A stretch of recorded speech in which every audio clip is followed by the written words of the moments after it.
आप निकाल लो मेरा खून, लेकिन इस तरीके से ना तो मेरे समाज का ना मेरा सर इस तरीके से ना झुकाओ सारी दुनिया के सामने ही। मेरी आप सबसे अपील है हाथ जोड़ के।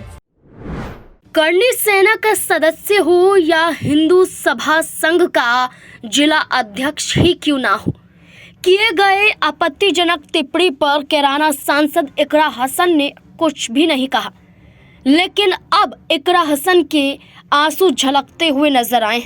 भरे मंच पर इकरा हसन फूट फूट कर रोती हुई दिखाई दी। दरअसल मुजफ्फरनगर की कैराना सीट से सपा सांसद इकरा हसन ने सहारनपुर की एक सार्वजनिक सभा में अपने ऊपर की गई अभद्र टिप्पणियों को लेकर दर्द बयां जनता के सामने किया है। उन्होंने कहा है कि उन्हें और उनके परिवार को अपशब्दों से निशाना बनाया गया है। मंच से बोलते हुए इकरा की आंखें भर आई और उन्होंने कहा कि राजनीति में मतभेद हो सकते हैं, लेकिन किसी महिला के सम्मान के साथ खिलवाड़ बर्दाश्त नहीं किया जा सकता है।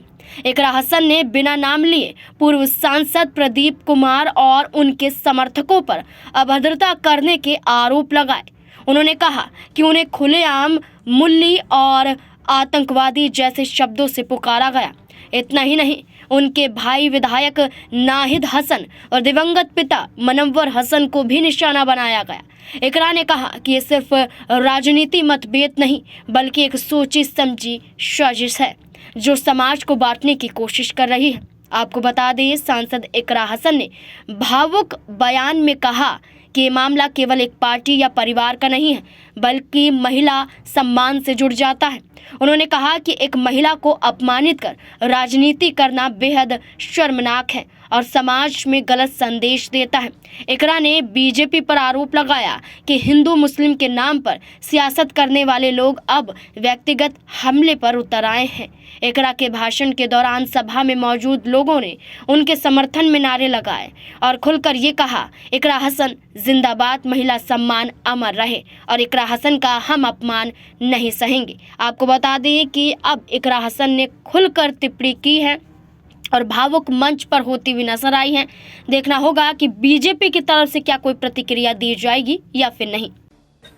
मेरी माएं बहनें, आप सभी को नमस्कार। आज बहुत ही भारी मन के साथ मैं आपके बीच में आई और एक घटना ऐसी घटी गांव में जिससे सब बहुत दुखी हैं, सब बहुत परेशान हैं। मंदिर का इस तरीके से मंदिर को खंडित करना, किसी भी आस्था की जगह को खंडित करना, ये कहीं भी बर्दाश्त के काबिल नहीं है और इसकी जितने कड़े शब्दों में वो हम निंदा करते हैं। और जो भी कोई इसका मुजरिम है, जो चले गए, ना उनका कोई हिमायती है, ना कभी किसी ने उनकी हिमायत में फोन किया। और भी कोई अगर आपको इसमें लगते हैं तो उनको भी कड़ी से कड़ी सजा मिलनी चाहिए। मेरी ये आप लोगों से बस इतनी विनती है कि यहाँ पर पूरा गांव है हमारा, हमारे पक्ष के लोग भी हैं, विपक्ष के लोग भी हैं। एक तरीका होता है आलोचना करने का, एक तरीका होता है विरोध करने का, और विरोध से किसी को आपत्ति नहीं है। लेकिन जिस तरीके की भाषा का उपयोग किया गया, जो चीजें कही गई धर्म के ऊपर, बिरादरी के ऊपर, महिलाओं के चरित्र के ऊपर, क्या हम पूरे देश में ये संदेश देंगे कि ऐसा हमारा समाज है, ऐसा हमारा इलाका है? ये मेरा आप लोगों से सवाल है।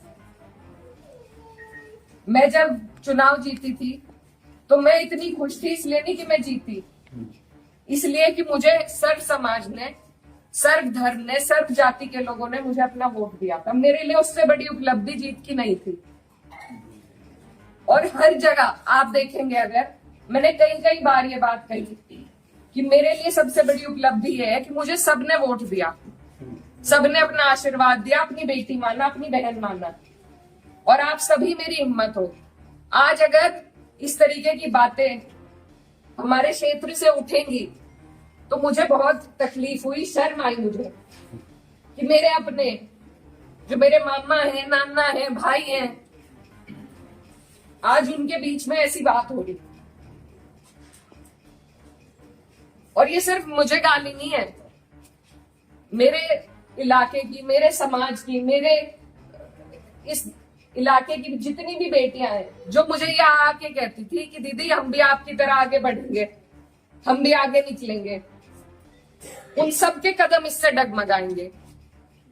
और मुझे ये बात बर्दाश्त नहीं। मेरे पे तरह तरह के सवाल उठाए जा रहे हैं। मैंने कभी धर्म की राजनीति नहीं करी, कभी जात बिरादरी की भी नहीं राजनीति करी।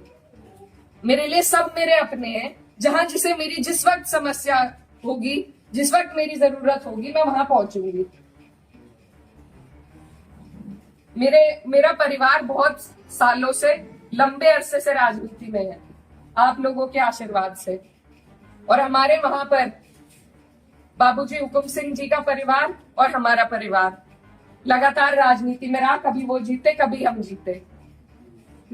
लेकिन मैं आज उन्हें नमन करते हुए आपको ये बताना चाहती हूँ, कभी ऐसा नहीं हुआ कि किसी ने किसी पर व्यक्तिगत टिप्पणी करी हो, किसी ने किसी को इस तरीके की ओछी बातें कही हो। तो वो एक राजनीति का स्तर था। और आज जो राजनीति का स्तर अब लेके आ रहे हैं, मेरे काम हो सकता है लोगों को पसंद ना हो, बिल्कुल 5 साल बाद मुझे आपके बीच में आना है। मैं किसी आपकी कसौटी पे खरी नहीं उतरी। मैं वोट मांगने की भी हकदार हूं और आपको देना भी नहीं चाहिए।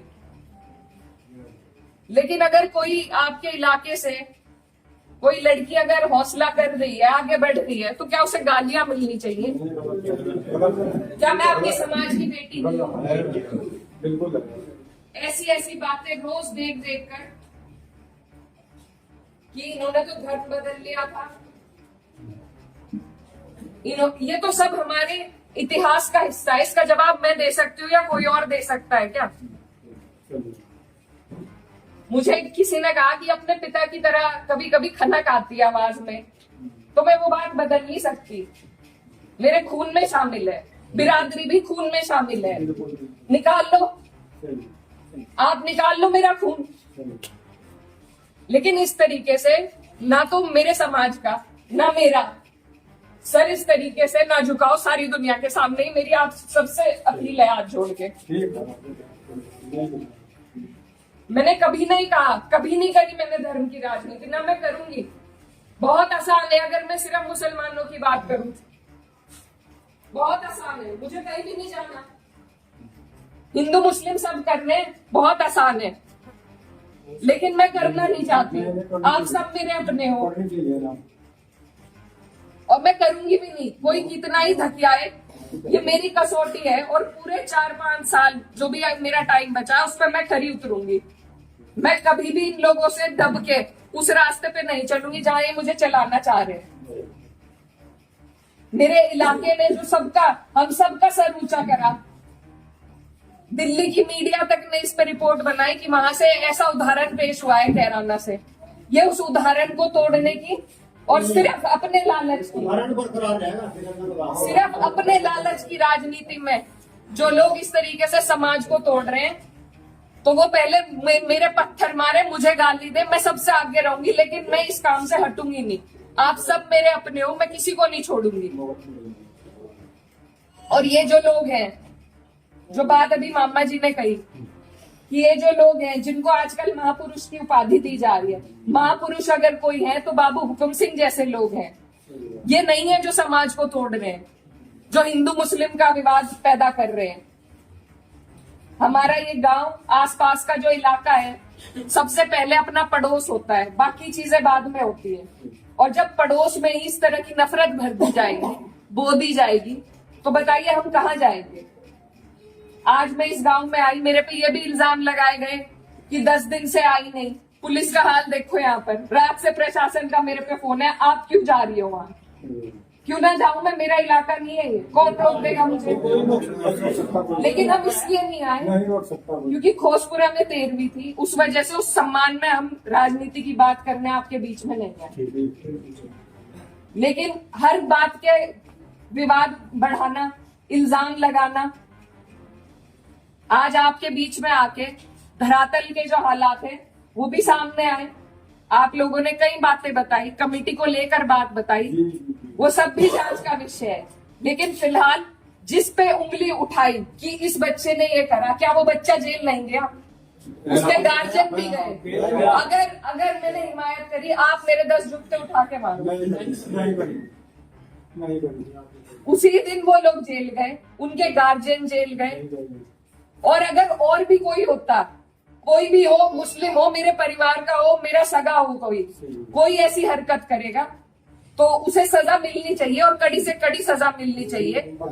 ये प्रशासन आपके बीच में है, आप इनसे पूछ सकते हो। अगर मैंने हिमायत में किसी से भी फोन करा हो कि नहीं उन्हें छोड़ दो, वो मुसलमान है, लेकिन मुझे इतना अफसोस हुआ